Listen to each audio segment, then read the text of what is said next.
ఓం శ్రీ మాత్రే నమః. ఛానల్లోకి స్వాగతమండి. ఈ వీడియోలో మనం కుంభరాశి వారి గురించి మాట్లాడుకోబోతున్నాం.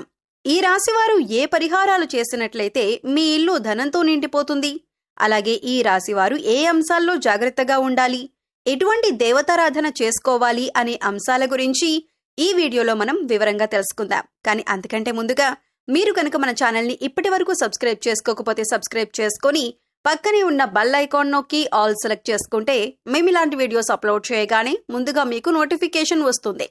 అలాగే వీడియోని ఎక్కడా కూడా స్కిప్ చేయకుండా చివరి వరకు చూస్తేనే మేమేం చెబుతున్నామో మీకు పూర్తిగా అర్థమవుతుంది.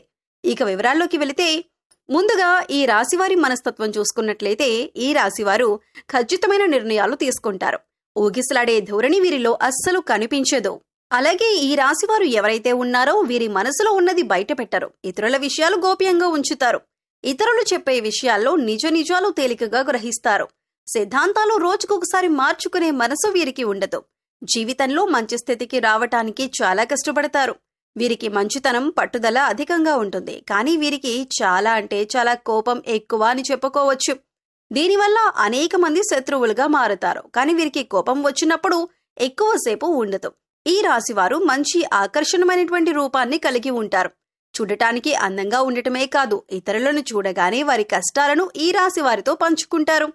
ఈ రాశివారు మిత్రత్వాన్ని కోరుకుంటారు. ప్రతి విషయాన్ని చాకచక్యంగా ఆలోచించి తెలివిగా నిర్ణయాలు తీసుకుంటారు.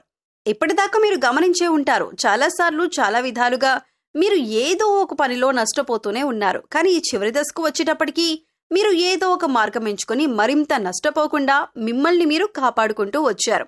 అది ఎందువల్లంటే ఈ దేవత అనుగ్రహం ఉండటం వలన మీకు ఈ విధంగా జరుగుతుంది. అయితే ఈ దేవత మిమ్మల్ని ఒకటి అడుగుతుంది. అలాగే మీరు కాని ఆ పని చేస్తే దేవత మిమ్మల్ని ఎన్నో రకాలుగా ఎన్నో విధాలుగా సహాయపడుతుంది, అలా కాపాడుతుంది. మరి ఇప్పుడు ఏం చేయాలి మీరు? ఇలా ప్రతి ఒక్కటి కూడా చాలా క్లియర్ గా ఇప్పుడు మన వీడియోలో తెలుసుకుందాం. వీడియోని ఎక్కడా కూడా స్కిప్ చేయకుండా చివరి వరకు చూడండి. అప్పుడే మేము ఏం చెబుతున్నామో మీకు పూర్తిగా అర్థమవుతుంది. ప్రతిరోజు రాత్రిపూట మీరు పడుకున్న తర్వాత ఈ దేవత వస్తుంది. మీ చుట్టుపక్కలన్నీ పరిశీలిస్తూ తాను ఎంతో చక్కగా మిమ్మల్ని దీవిస్తుంది. అయితే మీకు చాలా రోజుల నుండి ఈ విషయం తెలియక మీరు ఏం జరుగుతోందని చెప్పేసి అనుకుంటున్నారు. ఇక దీంతో పాటు ఇద్దరు మనుషులు ఎవరైతే ఉన్నారో వాళ్ళు మీ జీవితంలో ప్రతి ఒక్క పని చెడిపోవాలని కోరుకుంటున్నారు. మీ జీవితంలో ఎంతో కొంత నష్టానికి కారణమయ్యే వాళ్ళు వీరిద్దరే. వాళ్ల పేర్లు ఏ అక్షరంతో స్టార్ట్ అవుతుందో అది కూడా ఈ వీడియోలో మనం వివరంగా తెలుసుకుందాం. మీరు ఈ ఇద్దరు మనుషులతో ఎంత జాగ్రత్తగా ఉంటే అంత మంచిదే. మీ లైఫ్ ని కంప్లీట్ గా పాడు చేసేది మాత్రం వీరిద్దరే. అయితే వీళ్ళకి అంత చనువు రావటానికి కారణం కూడా మీరే. ఎందుకంటే మీరు ప్రతి ఒక్కరిని నమ్మేస్తుంటారు. ఎంత నమ్ముతారంటే మీ లైఫ్ లో జరిగే ప్రతి ఒక్క విషయాన్ని మీరు ఎంతో క్లియర్ గా వీరికి ప్రతి ఒక్కటి చెబుతూ ఉంటారు. వీళ్లతో మీరు ఇంతకు ముందు కూడా చాలా విధాలుగా నష్టపోయి ఉన్నారు. వీళ్ళు మాయ మాటలు చెప్పగానే మళ్లీ వాళ్ళని మీరు నమ్మడం మొదలు పెట్టేస్తారు. దాని మూలాన మళ్లీ మోసం చేయటానికి అవకాశం కలుగుతుంది. మీరు ఇప్పటిదాకా ఎంతో కష్టపడి ఉంటారు. మీరెంతో శ్రమదానం చేస్తారు. కానీ ప్రతి ఒక్క పని ఏదైతే ఉందో అది నష్టానికి దారితీస్తుంది. దానికి కారణం కూడా వీరిద్దరే.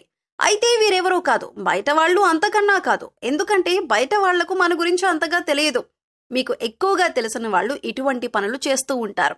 మనం ఏదైనా కొత్త వస్తువు కొన్నా, మనం కాస్త అభివృద్ధిలోకి వస్తున్నా చాలు వీళ్ళు కళ్లల్లో నిప్పులు పోసుకుంటారు.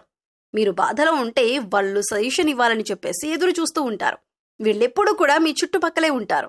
కానీ వీళ్ల గురించి మీకు సరైన అవగాహన లేకపోవటం, మీరు మరింతగా వీళ్ళని నమ్మేసి ప్రతి ఒక్క విషయాన్ని వీళ్ల దగ్గర తెలియజేస్తూ ఉంటారు. ఇదే అవకాశంగా తీసుకొని ప్రతి ఒక్కటి మీకు రివర్స్ ప్లాన్ చేసుకొని వాళ్ళ ప్లాన్ లో వాళ్ళు సక్సెస్ అవుతున్నారు. కాబట్టి మీరు ఎప్పుడూ కూడా ఏ పని చేయాలనుకున్నా, మీరు ఏ నిర్ణయం తీసుకోవాలనుకున్నా మీరు మాత్రం ఎప్పుడూ కూడా ఎవరితో ఆ పని గురించి డిస్కస్ చేయకండి. ఆ పని జరిగిన తర్వాత వేరే వాళ్లకు తెలియజేసేలా ఉండండి. అయితే మొట్టమొదటగా మీరు జాగ్రత్తగా ఉండవలసిన వారి పేరు మొదలయ్యే అక్షరం కలిగిన పేరేంటంటే ఎస్ అక్షరంతో ఎవరి పేరైతే ఉంటుందో వాళ్ళు ఎప్పుడు చూసినా కూడా ఎక్కువ శాతం జలస్ గా ఫీల్ అవుతూ ఉంటారు. వాళ్ళు ఎప్పుడు కూడా బయటకు వేరే వాళ్ళకి ఎంతో సానుభూతి చూపిస్తున్నట్టుగా ఉంటారు. కానీ వాళ్ళు చేయాల్సిన పనులన్నీ చాలా సైలెంట్ గా చేసుకుంటూ పోతారు. వీళ్ళు ఎప్పుడు కూడా మనతో కలిసి ఉన్నట్లుగానే నటిస్తారు. కాబట్టి మీ జీవితంలో కూడా ఇటువంటి వారు ఉన్నట్లయితే జాగ్రత్తగా ఉండండి. ఇది కలికాలం. కలికాలంలో పాజిటివిటీ అనేది అస్సలు లేదు. కాబట్టి ఎలాంటిదేది కూడా జరగదు అనుకోవటానికి. కాబట్టి ఇలాంటి పేర్లు కలిగిన వ్యక్తులు మీ లైఫ్ లో ఎవరైనా ఉంటే వాళ్లతో జాగ్రత్తగా ఉండండి. కాస్త గమనించుకుంటే మీకే మంచిది. వాళ్ళు ఎప్పుడూ కూడా మోసం చేస్తూ ఉంటారు. ఇలాంటి వాళ్లతో ఎప్పటికీ మీరు జాగ్రత్తగా ఉండాలి. ఇలాంటి వాళ్ళు మీ లైఫ్లో ఉంటే వాళ్ళు మీ లైఫ్లోకి వచ్చిన తర్వాత మీ లైఫ్లోకి ఎలాంటి అప్ అండ్ డౌన్స్ వచ్చాయి, మీ లైఫ్ ఏ విధంగా ఉంది అనేది మీరు గమనించుకుంటే మీకే తెలిసిపోతుంది.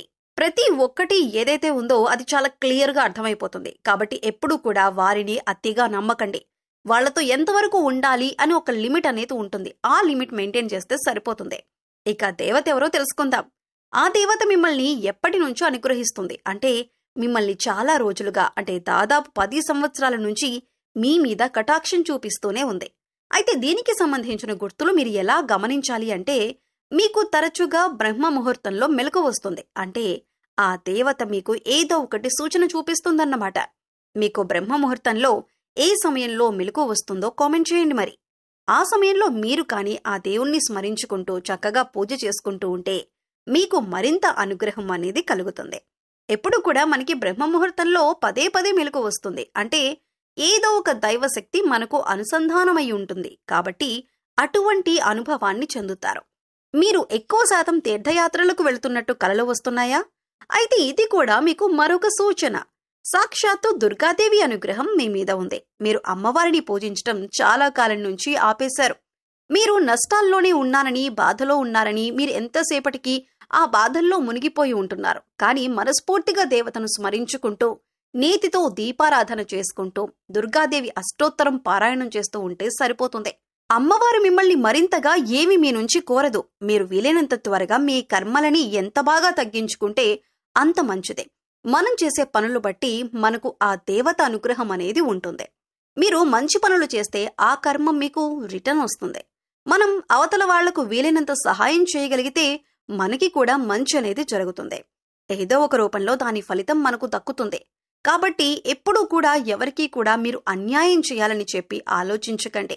మనం అవతల వాళ్ళు ఎంత బాగుండాలని కోరుకుంటే మనకి కూడా అంతే మంచి జరుగుతుంది. కాబట్టి మీ దగ్గరలోని దుర్గాదేవి గుడికి వెళ్లి చక్కగా మనస్ఫూర్తిగా దండం పెట్టుకుంటే సరిపోతుంది. అలాగే మీ ఇంట్లో ధనాకర్షణ బాగా పెరగాలంటే మీ ఇంట్లో 4 చోట్ల పాటించవలసిన ముఖ్యమైన విధానాలేంటో ఈ వీడియోలో మనం తెలుసుకుందాం. వీడియోని స్కిప్ చేయకుండా చివరి వరకు చూడండి. అప్పుడే మేమేం చెబుతున్నామో మీకు పూర్తిగా అర్థమవుతుంది. ఈ రాశి వారి ఇంట్లోకి ధనాకర్షణ పెరగాలంటే, విపరీతంగా ధనాదాయం పెరగాలంటే మీ ఇంట్లో 4 చోట్ల ప్రత్యేకమైన సూచనలను పాటించాలి. మొట్టమొదటిగా గుమ్మం, రెండవది వంటగది, మూడవది బీరువా, నాలుగవది పూజామందిరం. ఈ 4 చోట్ల 4 ప్రత్యేకమైన 2 సూచనలను పాటించినట్లయితే మీ ఇంట్లోకి ధనాకర్షణ అనేది పెరుగుతుంది. అయితే ధనాకర్షణ బాగా పెరగాలి అంటే ముందుగా ఏం చేయాలో తెలుసుకుందాం. ఏదైనా శుక్రవారం రోజున ఒక 100 గ్రాముల నవధాన్యాలను తీసుకొని, ఒక పసుపు రంగు క్లాత్ తీసుకొని అందులో నవధాన్యాలను మూటగట్టి ఆ మూటను గుమ్మం లోపలి వైపు వేలాడదీస్తే ఆ మూట ప్రభావం వల్ల వాళ్ళ ఇంట్లోకి దుష్టశక్తులు రావు. అలాగే ధనాకర్షణ పెరుగుతుంది. ఆ తర్వాత రెండవది వంటగది. వంటగదిలో ఏం చేయాలంటే శుక్రవారం రోజు ఉదయం 6 గంటల నుంచి 7 గంటల మధ్య ప్రాంతంలో, మధ్యాహ్నం 1 నుంచి 2 గంటల మధ్య ప్రాంతంలో, రాత్రి 8 నుంచి 9 గంటల మధ్య ప్రాంతంలో, ఈ 3 సమయాల్ని శుక్రహోర అని పేరుతో పిలుస్తారు. ఈ సమయంలో మీ వంటగదిలో ఒక పళ్ళెం ఉంచి ఆ పళ్ళెంలో కళ్ళుప్పు వేసి దాని మీద ఒక పసుపు కొమ్మ ఉంచాలి. ఇలా చేస్తే ఇంట్లోకి ధనాకర్షణ విపరీతంగా పెరుగుతుంది. ఇక మూడవది బీరువాలోకి ధనాకర్షణ బాగా పెరగాలంటే మీరేం చేయాలంటే ఒక తెలుపు రంగు వస్త్రం లేదా పసుపు రంగు వస్త్రం తీసుకొని అందులో కొద్దిగా పచ్చకర్పూరం, కొన్ని యాలకులు వేసి మూటగట్టి బీరువాలో ఉంచాలి. ఇలా చేస్తే ఇంట్లోకి ధనాకర్షణ పెరుగుతుంది. పూజ గదిలో మీరు పూజ పూర్తి చేసుకున్న తర్వాత పచ్చి ఆవు పాలు నైవేద్యం పెట్టండి. లక్ష్మీదేవికి పూజ చేసి ఖచ్చితంగా పచ్చిపాలు నైవేద్యంగా పెట్టాల్సిందే. ఇలా చేస్తే ఇంట్లోకి ధనాకర్షణ విపరీతంగా పెరుగుతుంది. ఏ ఇంట్లో అయితే గుమ్మం దగ్గర, వంటగదిలో, పూజ గదిలో, అలాగే బీరువాలో ఈ 4 విధి విధానాలు పాటిస్తారో ఆ ఇంట్లోకి ధనాకర్షణ విపరీతంగా పెరుగుతుంది. అనేక మార్గాలలో ఆదాయాన్ని మీరు ఖచ్చితంగా పెంచుకుంటారు. ఇంటి ముందు పెట్టినటువంటి నవధాన్యాలు మాత్రం 3 నెలలకు ఒకసారి మార్చుకుంటూ ఉండాలి. నవధాన్యాలు ఎవరు తొక్కని చోట పారేయాలి. ఈ పరిహారం పాటించి చూడండి, మీరు ఆర్థిక కష్టాల నుంచి బయటపడతారు. సో చూశారు కదండి. మీకు ఈ వీడియో నచ్చినట్లయితే తప్పకుండా లైక్ చేసి మన ఛానల్ని సబ్స్క్రైబ్ చేసుకోండి. అలాగే మీ ఫ్రెండ్స్ అండ్ ఫ్యామిలీ మెంబర్స్లో ఎవరైనా కుంభరాశి వారు ఉంటే వారితో ఈ వీడియోని షేర్ చేసుకోండి. మరో చక్కటి వీడియోతో మళ్ళీ కలుద్దామండి. ఓం శ్రీ మాత్రే నమః.